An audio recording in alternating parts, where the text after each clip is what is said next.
Sa iba pang mga balita, misa at mga seryeho ng prayer rally idinao sa Mayed sa Shrine bilang paghahanda ho sa anibersaryo ng People Power Revolution. May update naman po dyan ng Star of Manila.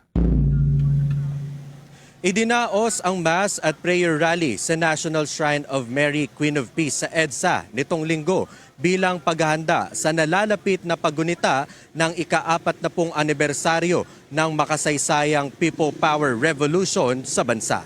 Sinimulan ang Novena Mass alas 12 ng tanghali sa pangunguna ni Cardinal Ambo David at sinundan nito ng prayer rally pagsapit ng alas 2 ng hapon. Nangibabaw dito ang spirit of patriotism, lalo na sa performances ng ilang artists gaya na lamang ni Noel Cabangon, Dulce at Apo Hiking Society. Present din ng ilang celebrities gaya ni Isa Calzado at Edo Manzano, maging si Senator Bam Aquino na nagbigay ng speech para sa prayer rally. Sa panayam ng 102.7 Star FM Manila sa ilang dumalo sa Mass at Prayer Rally, ibinahagi nila kung gaano kahalaga ang paggunita sa EDSA People Power Revolution.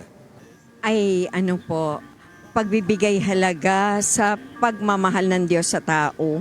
Kasi po nung moment na yun, na sobrang hirap na po yung mga Pilipino, in a most peaceful way, pinagkaloob po ng Diyos ang pag-alis ng diktador. Importante po kasi yung dark days natin noon, parang wala nang masulingan ng tao noon.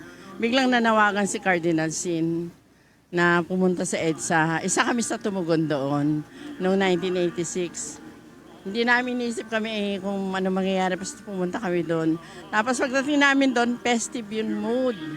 Hindi siya nakakatakot. Tapos yung mga tao nagbibigayan ng pagkain, nagdadasal ng rosaryo. Gugunitain ang ika-40 anibersaryo na makasaysayang EDSA People Power Revolution sa darating na Miyerkules, February 25, kung saan magkakaroon ng ilang programa dito sa EDSA Shrine at sa iba pang bahagi ng bansa.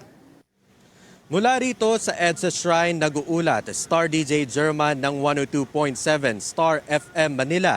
And this is Bombo Radio Philippines, the #1 and most trusted source of news and information. Basta Radyo, Bombo!